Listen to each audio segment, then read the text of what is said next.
Everyone and welcome to today's video. क्या आपको पता है कि हमारी कंट्री के अंदर एक ऐसा स्टेट है जो इस टाइम पे बैंक्रप्सी की सिचुएशन से जूझ रहा है? अगर आपको नाम नहीं पता तो आपको बता देती हूँ कि उस स्टेट का नाम है केरला। जी हाँ, पिछले कुछ टाइम से Kerala is facing the situation of bankruptcy, क्योंकि वहां पे उनके पास पैसे ही नहीं है कि वो अपने गवर्नमेंट एम्प्लॉइज को सैलरी दे पाए, पेंशंस दे पाए और साथ ही साथ इंटरेस्ट पेमेंट्स को कर पाए। नियरली 3.5 लाख गवर्नमेंट एम्प्लॉइज की सैलरी नहीं दी है केरला गवर्नमेंट ने, और जिनकी सैलरीज दी गई हैं वो अपनी पूरी सैलरी को विड्रॉ नहीं कर पा रहे हैं। इसके अलावा सोशल सिक्योरिटी पेंशन जैसी जो स्कीम है, इन्हें पिछले 7 महीने से सस्पेंड कर रखा है केरला गवर्नमेंट ने। And now in the situation of financial crisis, Kerala government help चाहती है फ्रॉम द सेंट्रल गवर्नमेंट। लेकिन आखिर ये सब हुआ कैसे?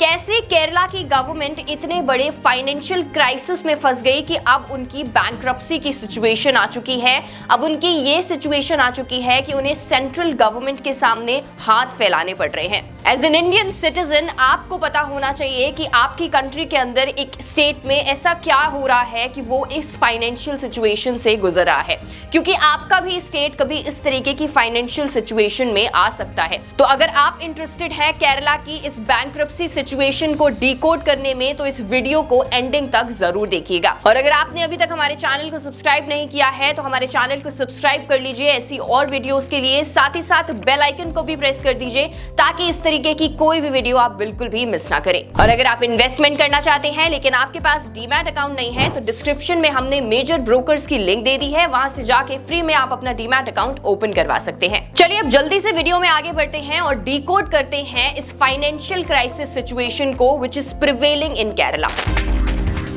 When is the Kerala government not in crisis? You open the newspapers in Kerala and every day the headlines invariably on the front page is about financial crisis. How they are not able to survive on a day-to-day basis in Kerala. तो अब ये जो situation है, इस situation के अंदर जो Kerala government है वो सेंट्रल गवर्नमेंट को इसके जिम्मेदार ठहरा रही है और कह रही है कि सेंट्रल गवर्नमेंट चाहती ही नहीं है कि केरला की जो गवर्नमेंट है वो अच्छे से केरला को स्मूथली रन कर पाए। लेकिन आखिर कैसे ये centre versus state of Kerala हुआ, मैं आपको बताती हूँ।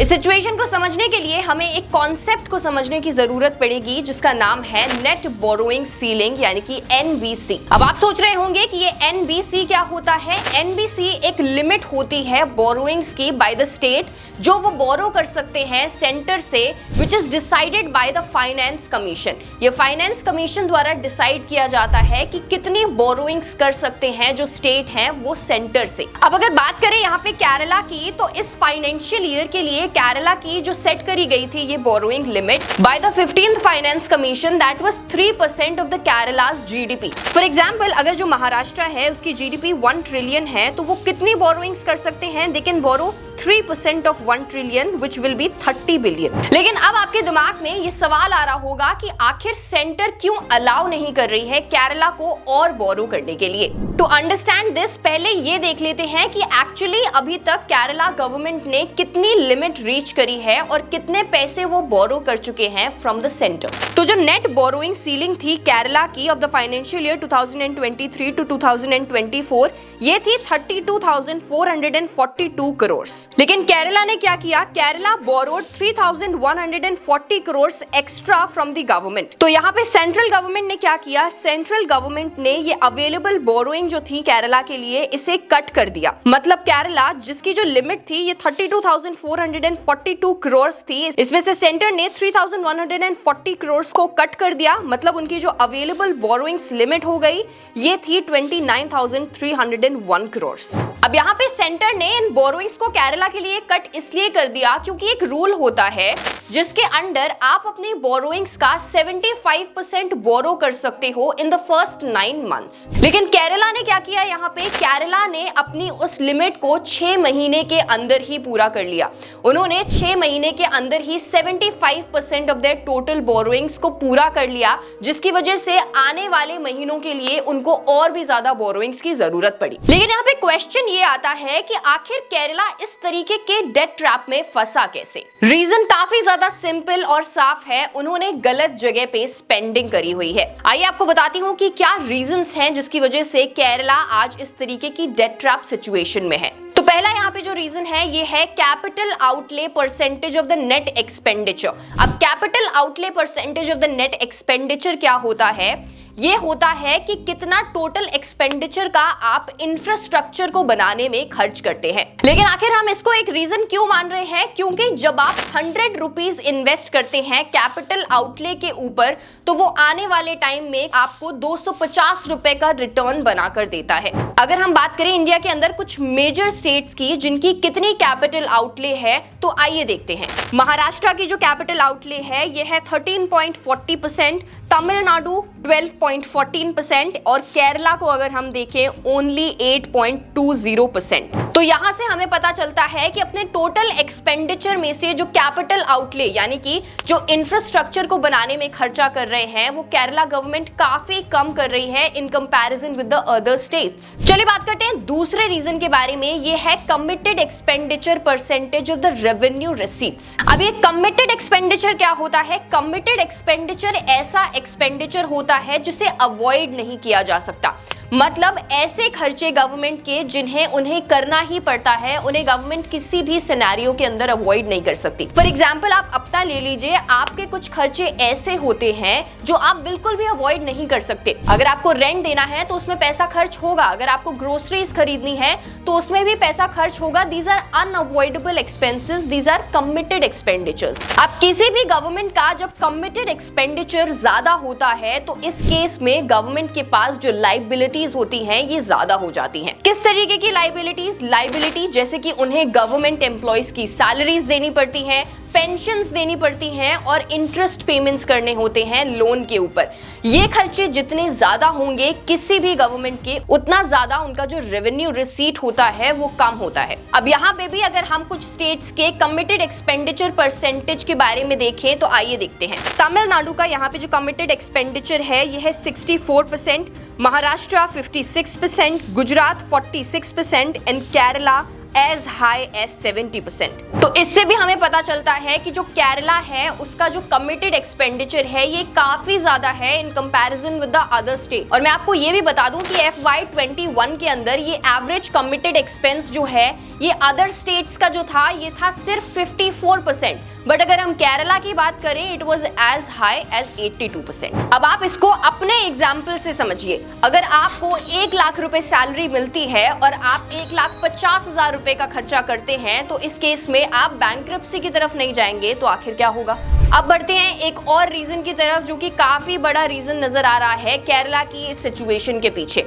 ये है interest payment of the revenue receipt. मतलब कितना पैसा वो खर्च करते हैं इंटरेस्ट पेमेंट्स के अंदर फ्रॉम देयर रेवेन्यू रिसीट। क्योंकि जितना ज्यादा पैसा इंटरेस्ट पेमेंट्स के अंदर खर्च होगा उतना कम पैसा बचेगा गवर्नमेंट के पास और खर्चे करने के लिए। अगर बात करें फाइनेंशियल ईयर 2021 टू 2022 की, तो यहाँ पे जो अदर स्टेट्स हैं इनकी इंटरेस्ट पेमेंट थी सिर्फ 13.38%, वहीं केरला की इंटरेस्ट पेमेंट थी 19.98%। और अगर आज के इंटरेस्ट पेमेंट की बात करें तो केरला स्टैंड करती है 19% पर, महाराष्ट्र 11%, तमिलनाडु 20%, कर्नाटका 14% और गुजरात 14%। अब इंटरेस्ट पेमेंट का परसेंटेज ज्यादा होने की वजह से जो डेफिसिट है ये केरला और तमिलनाडु इन दोनों ही स्टेट्स में ज्यादा है। जब डेफिसिट ज्यादा होता है तो आपको ज्यादा बोरोइंग्स करनी पड़ती है फ्रॉम द सेंट्रल गवर्नमेंट। अब अगर आपने वीडियो यहाँ तक देख लिया है तो आपके दिमाग में ये जरूर आ रहा होगा कि क्या ऐसा तो नहीं है कि सेंट्रल गवर्नमेंट जानबूझ के ऐसा कर रही है कि वो चाहती नहीं है कि केरला गवर्नमेंट के पास इनफ मनी हो टू रन देयर स्टेट। अगर आप ऐसा सोच रहे हैं तो ऐसा नहीं है। क्यों? आपको बताती हूँ। सेंट्रल गवर्नमेंट ने केरला को उनके रेवेन्यू डेफिसिट के लिए 53,137 करोड़ रुपीस का ग्रांट दिया था। और ये ग्रांट कोई छोटा मोटा ग्रांट नहीं है, ये सबसे बड़ा ग्रांट केरला को दिया गया है for their revenue deficit by the central government. एक और रीजन है जिसकी वजह से केरला आज के टाइम पे एक बैड फाइनेंशियल सिचुएशन से जूझ रहा है और ये है इनएफिशिएंट टैक्स कलेक्शन। जी हाँ, केरला गवर्नमेंट ने टैक्स कलेक्शन को एफिशिएंटली नहीं नहीं कर पाया है, वो जीएसटी को भी ढंग से इंप्लीमेंट नहीं कर पाए, क्विकली इंप्लीमेंट नहीं कर पाए, जिसकी वजह से टैक्स कलेक्शंस में काफी ज्यादा मैनिपुलेशंस देखने को मिले हैं। अब जब टैक्स ढंग से कलेक्ट नहीं होगा तो गवर्नमेंट के पास पैसा नहीं आएगा, और गवर्नमेंट के पास पैसा नहीं आएगा तो वो खर्चे कैसे करेगी स्टेट के अंदर। अब ये सारी बातें तो ठीक है, लेकिन केरला की जो गवर्नमेंट है वो अक्यूज कर रहे हैं सेंट्रल गवर्नमेंट को, और ये बोल रहे हैं कि उनको कम पैसा दिया जाता है बाय द सेंट्रल गवर्नमेंट। एक टर्म होता है divisible pool of tax collection. क्या होता है ये टर्म? अगर आपको सिंपल वर्ड्स में समझाऊं तो जो टैक्स कलेक्शन पूरा सेंटर करती है उसमें से कुछ परसेंटेज उन्हें स्टेट को देना पड़ता है। अब कितना परसेंटेज दिया जाएगा ये फाइनेंस कमीशन डिसाइड करता है, और ये जो डिसाइड करता है फाइनेंस कमीशन, ये ज्यादातर पॉपुलेशन के हिसाब से होता है। मतलब जिस स्टेट की जितनी पॉपुलेशन होती है उस हिसाब से ये divisible pool of tax collection divide किया जाता है। अब अगर केरला की तरफ देखें तो केरला ने काफी ज्यादा पॉपुलेशन को कम करने के लिए पॉलिसीज को इंप्लीमेंट किया है, क्योंकि वो चाहते नहीं थे कि उनके स्टेट के अंदर पॉपुलेशन ज्यादा इंक्रीज हो, जिसकी वजह से जो divisible pool of tax collection का परसेंटेज है केरला का वो कम हो गया। अब ये थे कुछ ऐसे रीजंस जो हमें लगता है कि जिनकी वजह से केरला आज इस तरीके की फाइनेंशियल सिचुएशन में फंसा है। लेकिन आपको भी as the citizen of this country and as a citizen of your state ये पता होना चाहिए कि क्या रीजन होते हैं एक स्टेट के इस तरीके की बैंक्रप्सी की सिचुएशन के अंदर जाने में। सो दिस इज हाउ हमने डिकोड किया कि केरला क्यों जा रहा है एक फाइनेंशियल क्राइसिस की सिचुएशन में। अगर आपको वीडियो पसंद आया हो तो प्लीज इसे अपने फ्रेंड्स के साथ शेयर जरूर करिएगा, और ऐसे और वीडियोस के लिए हमारे चैनल को सब्सक्राइब करना बिल्कुल भी मत भूलिएगा। That is it for today's video. मिलती हूँ आपसे नेक्स्ट वीडियो में।